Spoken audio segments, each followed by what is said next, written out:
Clairement, Ben Keating mérite des applaudissements. Ouais, bravo Ben.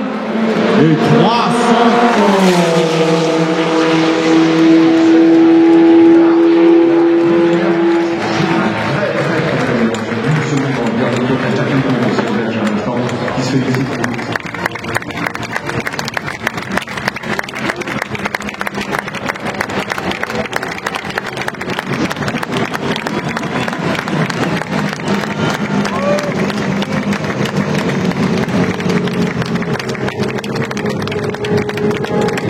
Voici, mesdames et messieurs, le résultat de l'Hyperpole avec une Hyperpole pour Ferrari qui s'offre la première ligne de la grille de départ de l'édition du centenaire. Incredible success. L'Hyperpole, président Pierre Fillon, Gérald Denis, Dizier, comment vous avez vécu cette Hyperpole?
Dans le mauvais sens, des fois vite.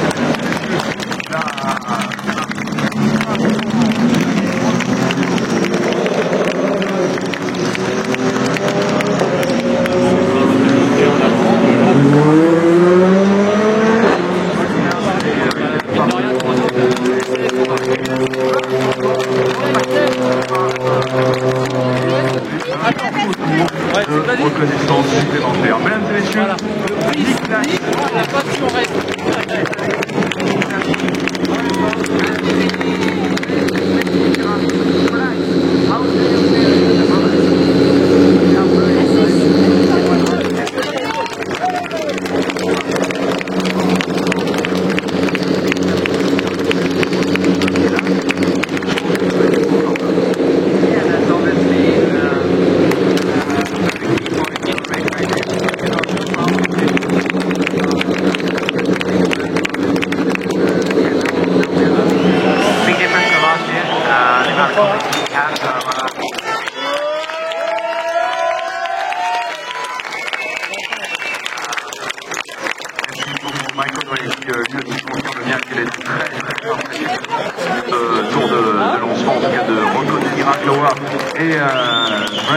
Marcel, on est également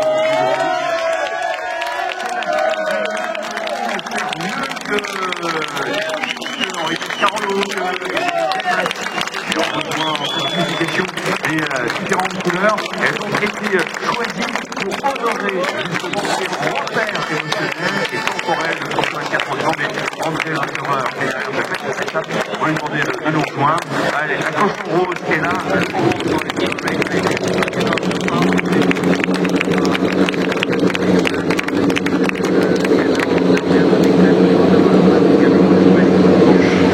Les 60 ans de l'année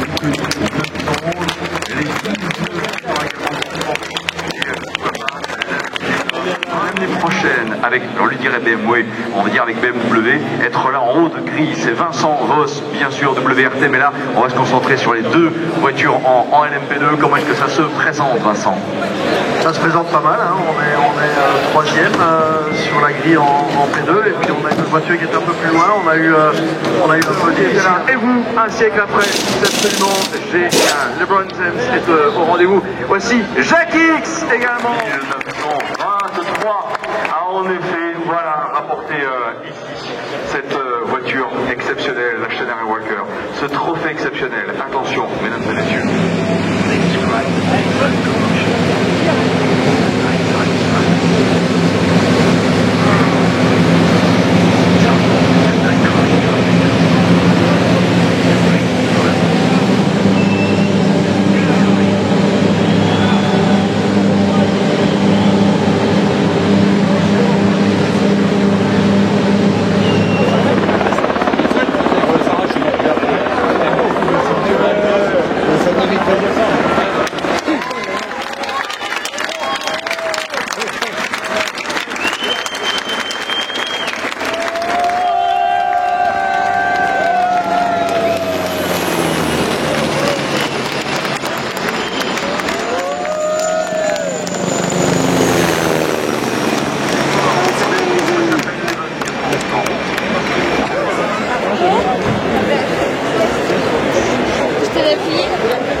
Démarrage des moteurs.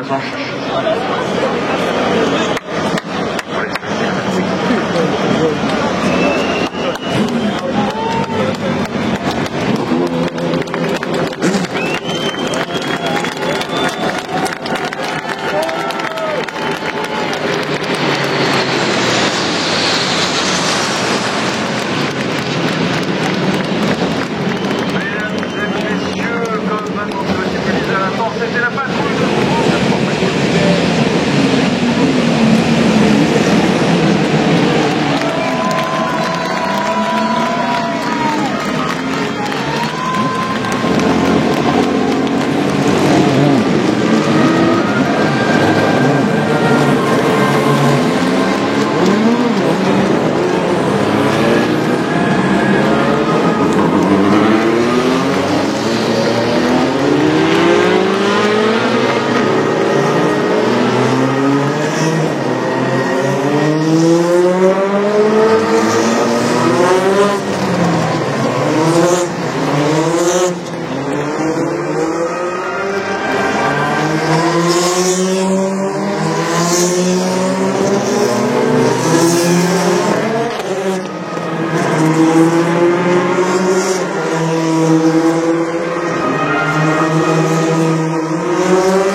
départ de l'émission centenaire les 24 ans du Mans.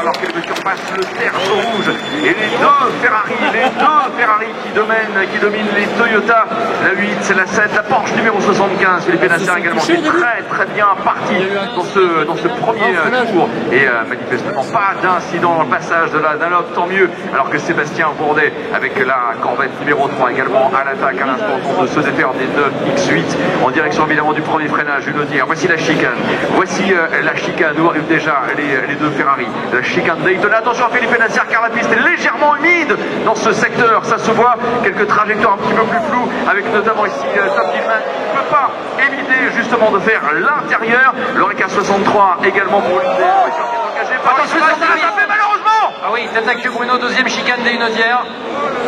Drapeau jaune.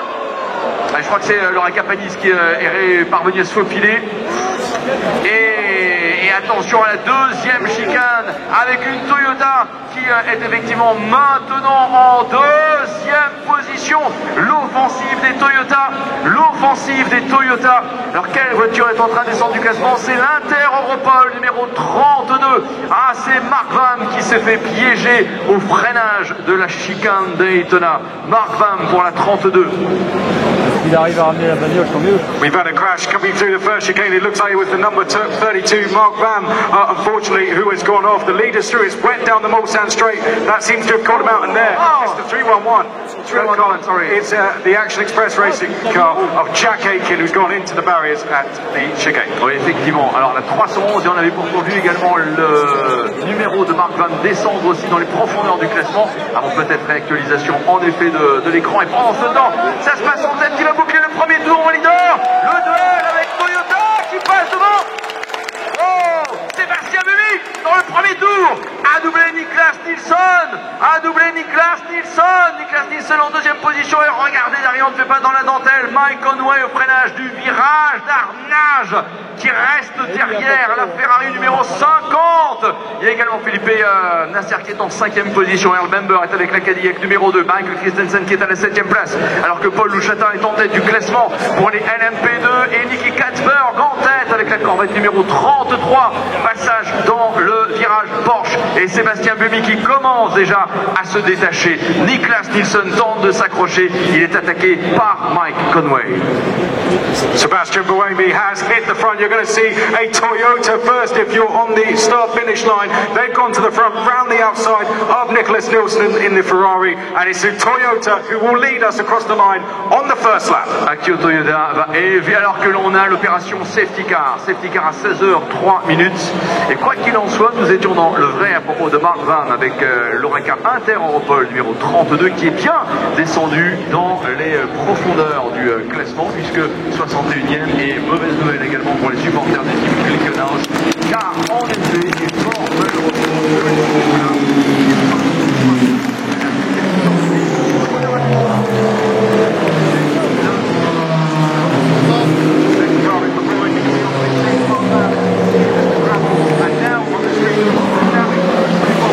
Action Express racing car. It is crawling back with huge damage and a lot of body work.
ahead and without too much problem, so the cap has come down. Alors, on va rester très prudent parce qu'on n'a pas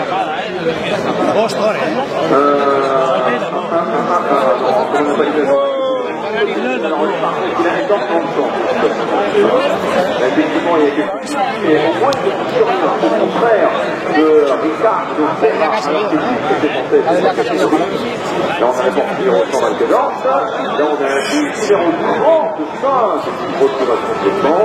Bon, vous savez qu'on a eu une course démoniaque.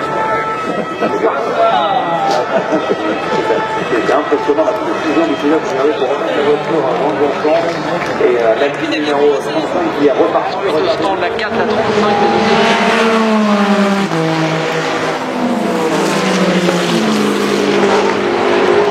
Et là, alors,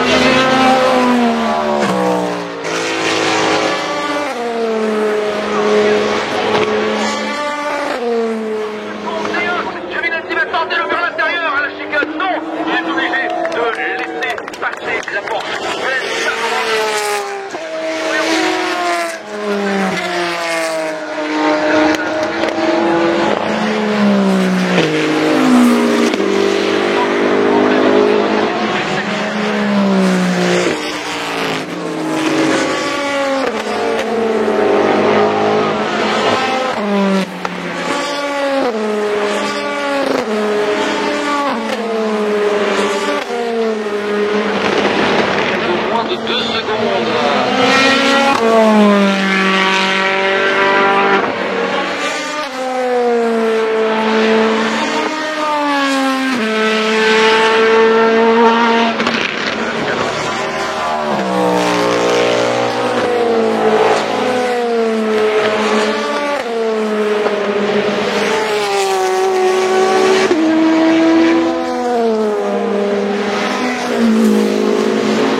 elle a pas de parapluie la pauvre.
voiture intacte, elle l'est en ce moment que d'avoir fait le forcing, et si jamais ça ne s'était pas bien passé, mais ça s'est bien passé. La chicane Ford pour Sébastien Buemi. La chicane Ford, mesdames et messieurs, ça se passe devant vos lignes droites des stands. Allez, allez, allez, allez, allez, allez. De l'enthousiasme, oh, génial. Les drapeaux.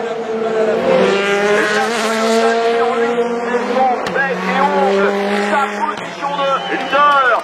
Sébastien Buemi à la Dunlop maintenant, même chose à la Dunlop. Allez, on se lève, on les encourage. The Alcoa Pro racing car playing a part in bringing the gap down to what it is now, less than a second until the Porsche cars had to wait until the end to get by, and Alessandro Piagini is now within 1 second as we go onto the Mulsanne straight. Est-ce que ce sera maintenant? Est-ce qu'à coup de km/h, la Ferrari va doubler la Toyota avant la chicane? Manifestement, Alessandro Pierguidi a la voiture et la puissance pour le faire. Allez, ça se passe maintenant. En vue, la Ferrari rattrapé par la Toyota à l'entrée de la chicane, qui va en profiter évidemment. Pour l'instant, Alessandro Pierguidi qui est calé dans l'aileron de la Toyota. La Toyota, attention à la sortie de la chicane, qui va doubler effectivement bord gauche. Et la Ferrari qui est maintenant calée derrière elle. Quelle va être la position de Sébastien Buemi qui reste sur la partie gauche de la piste? Normal, la prochaine chicane, elle sera effectivement avec un virage gauche d'entrée. Alessandro Pierguidi qui se déporte. Alessandro Pierguidi qui se déporte. Qui va passer en tête dans la chicane. Sébastien Buemi qui va résister. Sébastien Buemi qui va résister avant d'arriver à la chicane. Oh, et c'est la Ferrari qui passe devant. La Ferrari qui passe devant. Big cheers from the Ferrari fans as Alessandro Pierguidi goes round the outside at the second chicane to take the lead back.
champion général, 14e position. Once again, to complete another lap.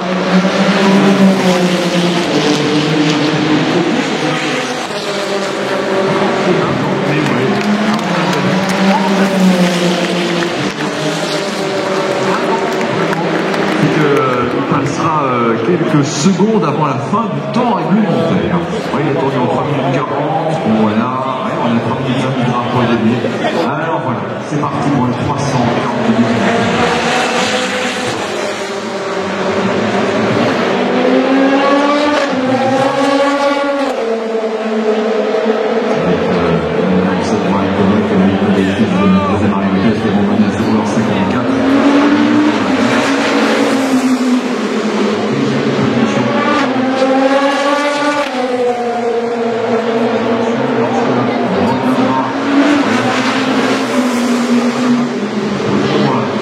De vous lever pour ceux et celles qui ont des drapeaux avec le petit chemin cadré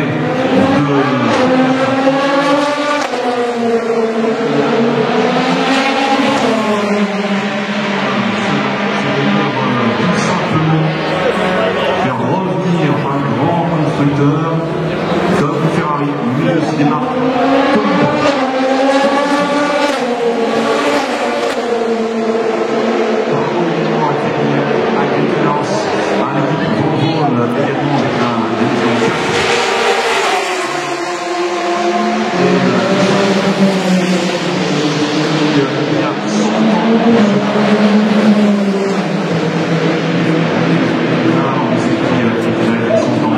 les gens qui vont aller Charles Farmier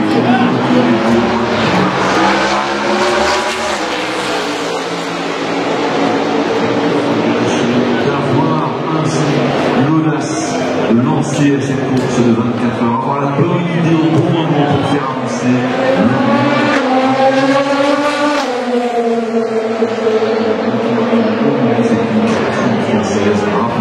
une création sartoise, une création mancelle, avec l'obéissance. C'était il y a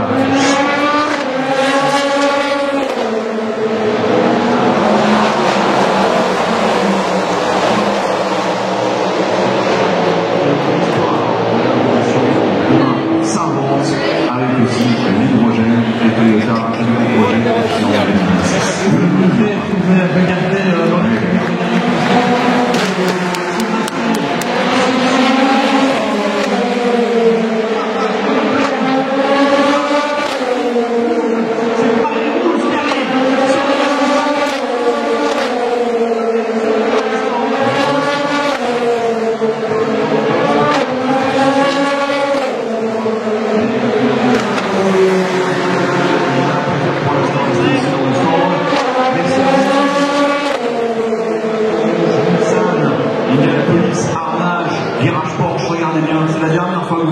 en effet, nous sommes à 20 secondes du temps réglementaire. La Ferrari 499B. Allez, attention, encore quelques secondes, mesdames et messieurs. Et vous proposez à toutes ces touches. Stand up everybody. On se lève. C'est le centenaire de 24 ans du Mans. Vous avez peut-être une main qui tient un appareil mis en même temps. S'il vous plaît, un sur-régime d'applaudissements autorisé pour la marque gagnante. C'est l'édition du centenaire de 24 ans du Mans. Elle connaît son vainqueur. L'édition du centenaire est remportée par Ferrari.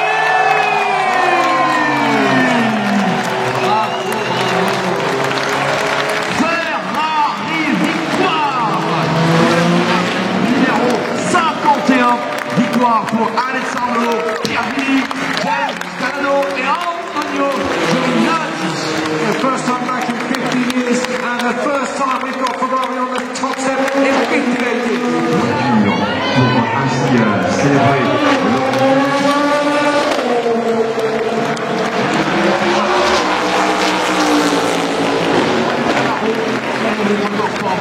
une très belle image à l'arrivée. Regardez les Cadillacs qui arrivent. La numéro 2, 3e, la numéro 3, 4e. Oh, belle image. Et la 311, 17e. Applaudissez Cadillac, s'il vous plaît.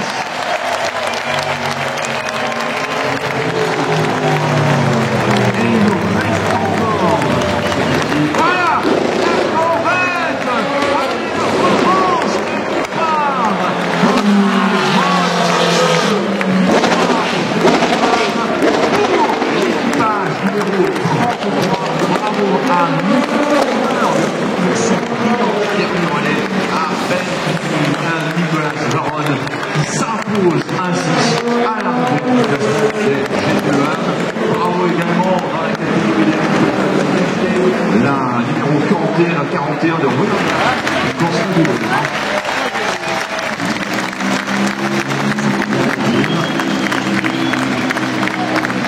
Amazing event, hasn't it? A historic one, as I said. It's definitely lived up to all the hype and expectations surrounding it, gone above and beyond what any of us could have expected. In the end, it's Ferrari on the top step for the first time in 58 years. Here they come, pulling up into the first one now. All three drivers on that car: Alessandro Pierguidi, James Calado, and Antonio Giovinazzi doing a fantastic job. Toyota Gazzi Racing, like Ferrari, had problems with one of their cars. That will be talked about for years to come. Could be number 8, keeping them on the podium with Cadillac on there for the first time. So big 60. Là, voilà, elle est pleine piste, s'il vous plaît. Applaudissez cette victoire. Ferrari, allez, coursez. Alessandro Pierguidi, James Calado et Antonio Giovinazzi gagnent la course du centenaire. Bravo, et James Calado et Antonio Giovinazzi qui vont s'installer sur les côtés de la voiture comme de tradition. Regardez avec le drapeau de Ferrari, cette voiture qui va aller au bout de la droite des stands pour ensuite regagner la pit lane par le sens inverse pour aller se stationner sous le podium. Et les pilotes vont ensuite descendre pour regagner les premières épreuves sportives. C'était à ce même podium, les cérémonies podium que vous allez pouvoir vivre bien sûr, et vous allez pouvoir nous